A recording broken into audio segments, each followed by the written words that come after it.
Assalamualaikum warahmatullahi wabarakatuh. Halo Manhwa Lovers, kita kembali lagi di Profesor Manhwa. Seperti biasa, hari ini Mimin akan melanjutkan manhwa The World Best Engineer atau kuli terbaik sepanjang masa. Jadi, siapkan bantal, mulai rebahan, dan simak kisahnya. Jadi langsung saja, scan dimulai dengan memperlihatkan Lyot dan ayahnya sedang makan di mansion. Lyot berpikir kalau ayahnya Baron Frontera mungkin akan melarangnya untuk menjadi kuli bangunan karena dia masihlah anak seorang bangsawan. Namun, dengan sedikit ragu, ayahnya malah menanyakan apa alasan Lyot melakukan pekerjaan seorang kuli. Karena Lyot tidak ingin berdebat panjang dan malas menjelaskannya, dia hanya menjawab dengan singkat kalau pemilik bar yang menyuruhnya untuk membangun gubuk penghangat.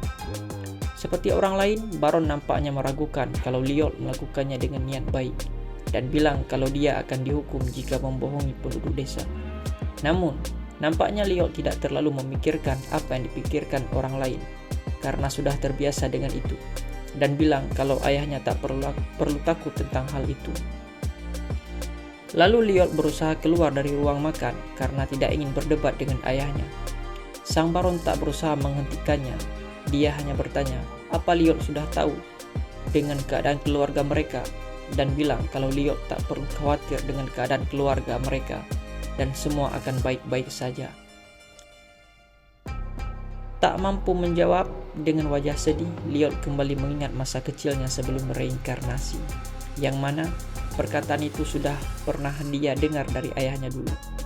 Dan dia tahu kalau itu hanyalah sebuah alasan karena sebenarnya semua tak sesuai dengan perkataan ayahnya. Lyot berpikir apa mungkin Baron takut dia tersiksa kalau tak punya uang? Sambil keluar dari ruang makan, Lyot berkata kepada ayahnya kalau dia akan mendukungnya tak peduli apapun yang terjadi. Dan Lyot menyesal karena tak mengatakan itu pada ayahnya dulu. Lyot berjalan sambil berpikir kapan akan mulai bekerja kembali karena dia punya banyak orderan gubuk penghangat dari penduduk desa. Dari arah yang berlawanan, dua pria yang berjalan dengan angkuh dan melewati Lyot tanpa menyapanya. Lyot bingung, siapa mereka? Dan kenapa mereka melewati putra seorang baron tanpa menyapanya? Namun dia nampaknya paham siapa sebenarnya mereka itu. Di dalam ruang baron, mereka berdua terlihat sedang mengancam Baron kalau dia hanya punya sedikit waktu sebelum utangnya jatuh tempo. Ya, mereka adalah debt collector bangsat yang suka mengancam orang lain, dan kali ini salah satu dari mereka membentak sang Baron dan memaksanya untuk menjual barang-barang yang ada di mansion untuk membayar hutangnya. Lyot yang sedang mengintip dari luar dengan memasang wajah yang mengesalkan berpikir kalau ini saat yang tepat untuk menampakkan diri. Lyot memeriksa sistem dan bertanya-tanya tentang apa fungsi dari RP. RP bisa digunakan untuk mengupgrade skill yang Anda miliki. Sistem menjelaskan fungsinya. Sistem kemudian memindai pengetahuan dari Lyot. Dan ternyata Lyot punya banyak ilmu yang berguna. Namun sistem mengejeknya, mengatakan kalau dia tak terlihat seperti orang berpendidikan. Dengan kesal, Lyot bilang kalau dia dulunya siswa yang berprestasi. Keterampilan yang dapat Anda miliki saat ini, pengukuran dasar 15 RP, desain dasar 20 RP. Lyot yang bingung dengan fungsinya berpikir, bodoh amat, karena dia punya cukup RP untuk membukanya. Sesaat kemudian mata Lyot berubah menjadi hijau. Karena terkejut, Lyot segera melihat keluar dan sekarang matanya bisa memproyeksikan gambar 3D. Lalu Lyot mencoba menggunakan skillnya dengan menggambar sebuah rumah dengan tangannya dan berhasil. Lyot berpikir kalau pekerjaannya akan jauh lebih mudah dengan adanya skill ini. Karena menggambar sketsa bangunan di kertas sangatlah sulit. Namun Lyot bertanya-tanya, apakah Xavier bisa membantunya menemukan kuli lain untuk membantunya? Dan teringat kalau saja dia punya skill yang bisa membuat alat berat modern, tentunya beban pekerjaannya juga akan berkurang. Anda dapat mengundi pet unik yang memiliki skill unik. Cobalah untuk mengundinya sekarang. Sistem kembali muncul. Lyot berpikir kalau sistem sepertinya iklan di game yang menyuruh pemain untuk gacha. poin yang dibutuhkan untuk undian 50 Rp. Karena poin Rp-nya tersisa 1, Liot ingin segera mengumpulkan Rp agar bisa gacha pet unik yang mempunyai skill yang mungkin bisa membantunya.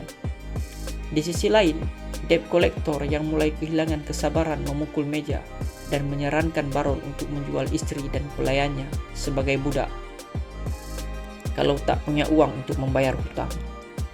Baron terkejut karena mereka sangat berani dengannya. Tiba-tiba, Liot datang dari belakang pria gendut dan berkata, apakah mereka pikir hanya dengan menjadi seorang penagih hutang bisa membuat mereka menindas seorang bangsawan? Si gendut terkejut sampai mundur ke belakang dan bertanya siapa dia. Baron menjawab kalau itu adalah Liot. Si gendut yang kesal bertanya kepadanya, apakah karena dia selalu berbuat onar, kini dia mengganggu pembicaraan orang dewasa? Kemudian si gendut mencoba mengusir Liot dari sana. Namun, Liot malah meminta surat undangan bertamu dari mereka.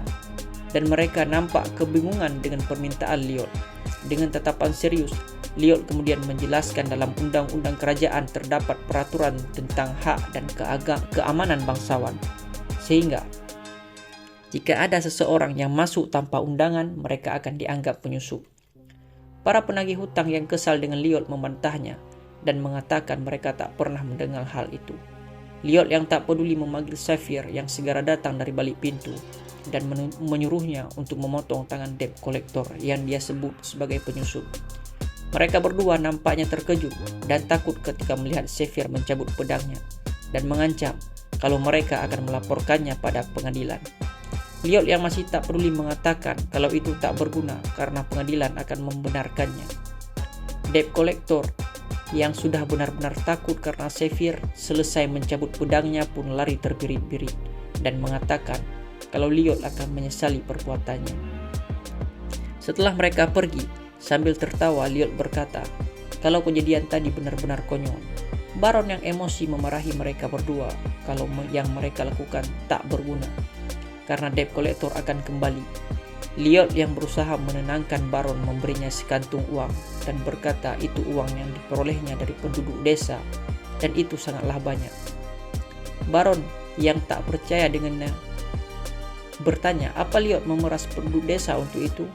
Namun Sapphire meyakinkan Baron kalau kali ini Liot tak berbohong dan akan selalu mengawasi Liot agar tak menipu penduduk desa. Baron meragukannya, tetapi melihat Sapphire yang percaya dengan Liot, dia membiarkannya. Lalu Liot dan Sapphire pergi dari sana. Liot yang berjalan di lorong dengan Sapphire yang bertanya bagaimana dia mengetahui peraturan itu, karena yang Sapphire tahu Liot adalah orang yang cuek.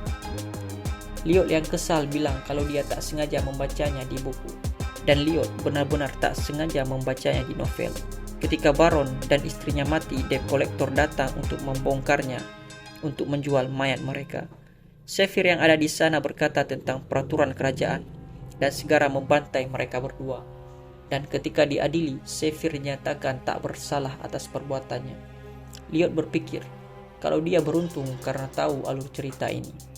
Anda mendapat 60 Rp dari hubungan dengan karakter di kota. Liot yang menunggu untuk ini pun tak sabar untuk segera mengundi pet unik dari sistem dan bersambung. Manhwanya berakhir di sini. Seperti biasa, buat yang bosan sama alurnya, cek aja video rekomendasi manhwa lainnya di channel ini.